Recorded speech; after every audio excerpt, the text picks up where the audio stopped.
in this video, we are going to be analysing Party City, ticker PRTY. Now, one thing I did want to note, if you are trading it, obviously be looking at the 1 minute chart. If you're looking to kind of scout this stock, I would always be cautious. You can see it's a barcode stock, just shows it's going to be tricky to trade. Obviously, if you go over to the 5 or 15 minute on the right, you can see it's a bit more fluid, but really would be something I would be cautious kind of day trade. If I was looking to trade this, it would kind of be more of a swing trading opportunity, because you'll probably get a cent or two of splittage, which is obviously going to be a big impact on a stock only worth $1, because that's 2% you could be down instantly.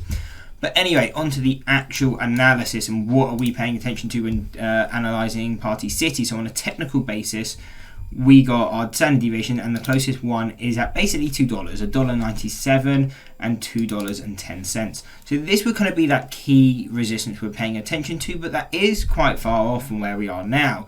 So what you can also be focusing on is this $5. So what this is our statistical mean on the 6-month chart. We don't tend to actually trade off or kind of from this level, but instead just use it as a target. And the reason for that is this is just where we expect the stock to reverse to. So you see, when we got overbought, we expect to reverse back to it. Now we sunk below it. In time, we expect a reversal back to it. And again, that's kind of what we've got. So now it's reversed to kind of its fair value. And this is why I wouldn't look to be touching it as it's in this zone. And instead, I'd be waiting for it to move quite a bit further. Really, I would be waiting. I wouldn't want to be touching the stock until it's around $1.97. That's going to be when I would start really trading this to the upside. And again, if it starts moving to the downside, I wouldn't really be touching it until at least kind of 35 cents. Again, this is our other statistical mean, so we might get the initial play off it. But again, I'm not too focused on that, and instead I'd be focused more on the statistical deviation levels, which again would then be at 11 cents. So what you're quickly seeing from here is, because this stock has sold off so much, we saw it was at $7 near enough a year ago, down to 70 cents. That's a big sell-off. And it's just made these deviations very wide, and the stock, has shown them to be very volatile. So what this really means is it would be something I would be patient on. I wouldn't be trying to force trades within the really under $2 or above really 10 cents. So for right now, it would just be a stock I would be personally avoiding. I'm not going to be touching it until it moves to one of these zones, because until then, again, you're just taking a lot of risk for not a great risk to reward. Once you're coming into those levels, you can get really high risk to rewards on high probability setups. But at least that's just me. If you want the levels, these are the close levels that we would be paying attention to.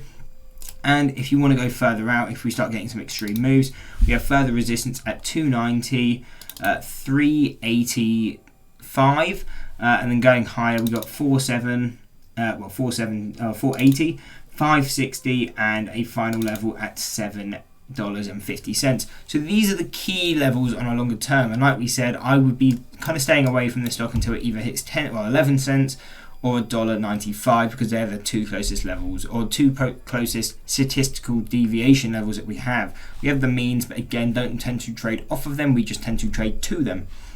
So that would be the main levels I'd be paying attention to, especially if you're looking to play over longer term time frames.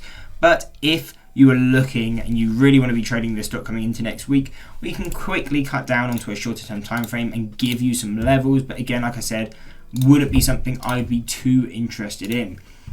But if you have a strategy to trade it this way, then fair enough.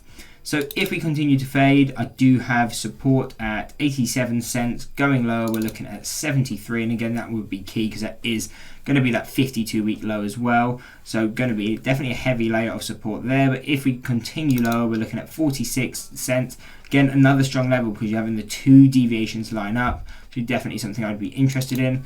And then you have 20 cents and 7 cents. Again, some of those are very far off. You don't need to pay attention to all of them. Just pay attention to what you're closest to. So we do have further resistance then at $1.25. So what you're really seeing here is really I would be avoiding this stock until you're at $1.27 or 86 cents, because those will provide some better trading opportunities. And what are going to be those opportunities? So what you see here is at $1.